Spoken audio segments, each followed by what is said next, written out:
அடுத்த படம் project work பண்ணிட்டு இருக்கோம். டிசம்பர் ஷூட் போகிறேன். தீபாவளி அன்னைக்கு டைட்டில் அனௌன்ஸ்மெண்ட் கொடுக்குறேன். இது வந்து ஒரு மறுபடியும் நானும் ரிச்சர்ட் சாரும் பண்ணுற இன்னொரு படம். எங்களோட சக்திக்கு மீறி ஒரு படம் ட்ரை பண்ணுறோம். ஸோ ரொம்ப புதுசாக இருக்கும். இது இந்தியா ஃபுல்லாக பேசப்படக்கூடிய ஒரு படமாக இருக்கணும்னு நினச்சி ஒர்க் பண்ணிகிட்ருக்கோம். ஸோ மற்ற அப்டேட்ஸ் எல்லாமே உங்களுக்கு வந்து நவம்பரில் வர ஆரம்பிக்கும். இப்போ ஹீரோயின் பார்த்துட்ருக்கோம். படத்துக்கு எல்லா ஒர்க்கும் முடிஞ்சு ஸ்கிரிப்ட் ஒர்க்லாம் லொக்கேஷனும் ஹீரோயினும் தேடிட்டுருக்கோம். எல்லாம் முடிஞ்சோடனே உங்களுக்கு அப்டேட் சொல்கிறேன். இன்னும் கொஞ்ச நாள் டைம் கொடுங்க, நல்ல அப்டேட் சொல்கிறேன். அந்த படத்தில் கிராஃப்ட் இருக்குமா? கிராஃப்டை பற்றி ஒரு இயக்குனர் பேசினாங்க. கிராஃப்ட் ஒழுங்காக பண்ண தெரியல ஒரு சில இயக்குனர் சொன்னாங்க. அந்த படத்தில் கிராஃப்ட்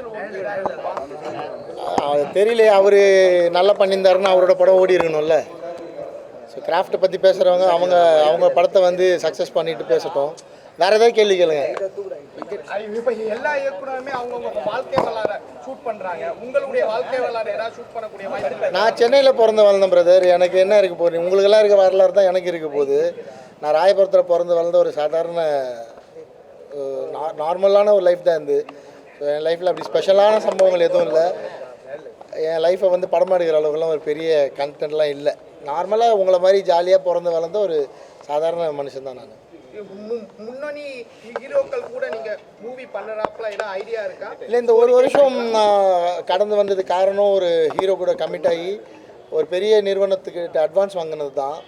அவங்க ஆரம்பிக்கிறதுல சில காலதாமதங்கள் ஆச்சு. அவங்களுக்கு நிறைய பிரச்சனைகள் அவங்க பண்ண படங்களில் இருந்ததால் இந்த ஒரு வருஷம் படம் பண்ண முடியாமல் வெயிட் பண்ணேன்.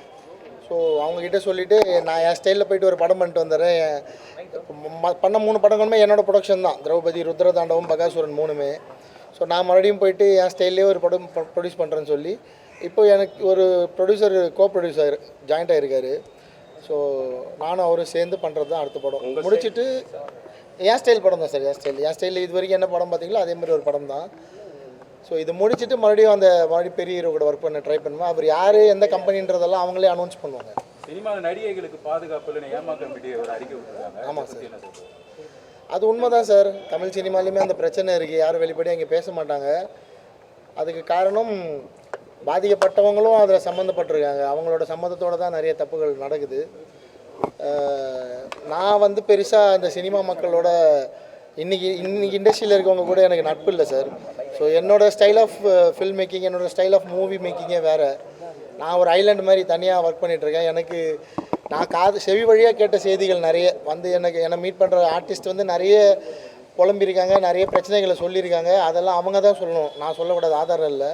ஆனால் இங்கே அந்த பிரச்சனைகள் இருக்குது. பெண்களுக்கு நிறைய பிரச்சனைகள் இருக்குது, ஆண்களுக்குமே இங்கே சினிமாவில் நிறைய பிரச்சனைகள் இருக்குது. நிறைய எப்படி பெண்கள் வந்து பாலியல் ரீதியாக துன்புறுத்தப்படுறாங்களோ அது மாதிரி நிறைய ஆண்கள் வந்து பணம் கொடுத்து நடிக்க வைக்கிறேன்னு சொல்லி ஏமாற்றி நிறைய பேர் பொருளை இழந்திருக்காங்க, பணத்தை இழந்திருக்காங்க, வாழ்க்கை இழந்திருக்காங்க. ஸோ சினிமான்றது ஒரு மிகப்பெரிய மாய வலை தான். அதில் சிக்கி ஜெயித்தவங்களை விட தோற்றவங்களும் வாழ்க்கை இழந்தவங்களும் அதிகம். அது மலையாள இண்டஸ்ட்ரியுமே தமிழ் இண்டஸ்ட்ரியுமே நிறைய பிரச்சனைகள் இருக்குது தான் சார். உண்மை தான் இருக்கிறது, இல்லைன்னு சொல்கிறதெல்லாம் நம்பாதீங்க. முன்னணி நடிகர்கள் பற்றி இதை பற்றி எதுவும் பேச மாட்டேங்கிறாங்க. அவங்களுக்கும் டைவர்ஸ் அந்த மாதிரியான இஷ்யூஸ்க்கு போயிட்டு இருக்காங்க. அவங்க மனைவிகள் வந்து சினிமாவில் சம்மந்தப்பட்ட அவங்க பர்சனல் இஷ்யூஸ் வேணாம் சார். டைவர்ஸ் பற்றிலாம் பேச வேணாம். அவங்க எல்லாரும் மனுஷன், உங்களுக்கு இருக்கும் எனக்கு இருக்கும், அதெல்லாம் பேச வேணாம். இது பொதுவான கருத்து, பொதுவான விஷயம். ஏன்னா நான் சினிமாலே நிறைய பெண்களுக்கு சப்போர்ட்டாக நிறைய விஷயங்கள் பேசுகிறதால இதை பற்றி பேசுகிறதுல ஒன்றும் எனக்கு பயமோ அச்சமோலாம் இல்லை. பட் நான் ஒரு சில விஷயங்கள் எனக்கு தெரிஞ்சதை சொன்னால் அதுக்கு ஆதாரம் இல்லை. எனக்கு சொன்னவங்க அதை வெளியே சொல்லலாமான்ற அனுமதி எனக்கு கொடுக்கல. ஸோ பேச முடியாது. ஆனால் சினிமாவில் மலையாள இண்டஸ்ட்ரியில் இருக்க மாதிரியான பிரச்சனைகள் தமிழ் சினிமாவில் நிறைய உண்டு. கொஞ்சம்லாம் இல்லை, நிறைய பிரச்சனைகள் இருக்குது. ஒரு இயக்குனர் பொது மேடையில் பேசும்போது இந்த சென்னை எங்களுது அப்படின்னு சொல்லியிருந்தாரு. இந்த சென்னை அதுக்கு நான் ட்வீட் போட்டிருந்தேனே சார்.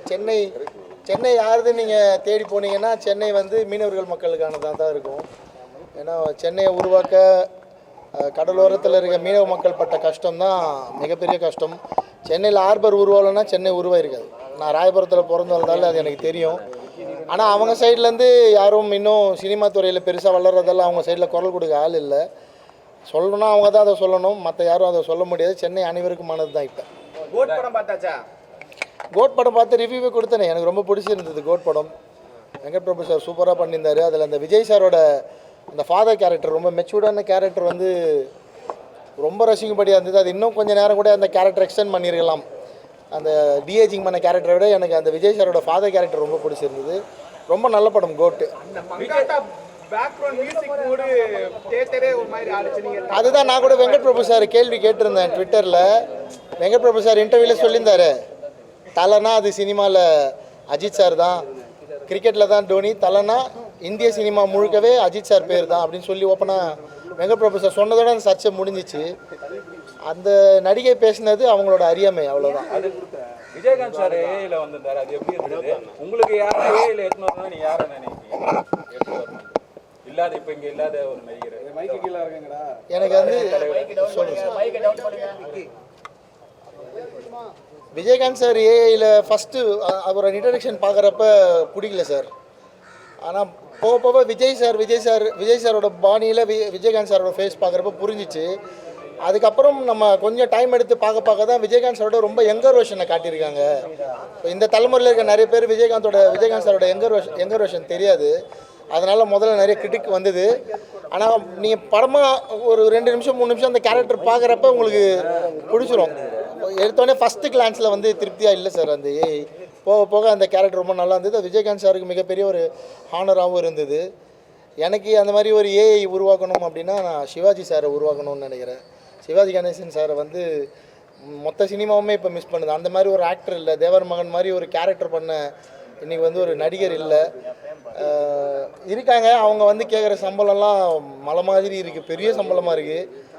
1-2 ஆர்டிஸ்ட் தான் இருக்காங்க. இந்த டைமில் நான் சிவாஜி சாரை தான் மிஸ் பண்ணுறேன். விஜய் சாரோட அரசியல் வருகை பற்றி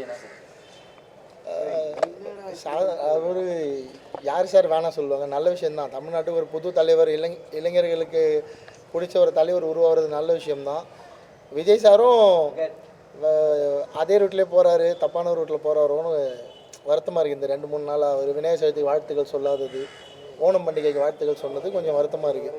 விஜய் சாரை வந்து அரசியல் வரணுன்னே வார்ம் வெல்கம் தான். விநாயகர் சதுர்த்திக்கு மட்டும் ஏன் சார் இவ்வளோ இந்த மாதிரிலாம் இருக்கு? வேற எத்தனையோ பண்டிகைகள் இருக்கு, அதை மட்டும் மார்க் பண்ண காரணம் என்ன? பயம்தான் சார். விநாயகர் சதுர்த்தி அப்படின்னா அது இந்துக்கள் பண்டிகை ஆகிடுது. நீங்கள் இந்துக்களுக்கு ஆதரவு கொடுத்தீங்கன்னா இன்றைக்கி இந்தியாவை ஆளக்கூடிய பிஜேபிக்கு சப்போர்ட் பண்ணுற மாதிரி ஒரு தோரணை நீங்களாம் உருவாக்கி விட்டுறீங்க. அதனாலே நிறைய பேர் இந்துக்களாக இருக்கவங்க விநாயகர் சதுர்த்தி வாழ்த்து சொல்ல பயப்படுறாங்க. நீங்கள் கொஞ்சம் அதை சரி பண்ணிக்கிட்டீங்கன்னா நிச்சயமாக எல்லோரும் விநாயகர் சதுர்த்தி வாழ்த்துக்கள் சொல்லுவாங்கன்னு நம்புகிறேன். விநாயகர் சதுர்த்திக்கு வாழ்த்துக்கள் சொல்கிறது வேறு, நீங்கள் பிஜேபிக்கு சப்போர்ட் பண்ணுறது வேறு. ரெண்டுத்தையும் ஒன்றா பார்க்குற மனநிலைமை தயவு சேர்ந்து விடுங்க.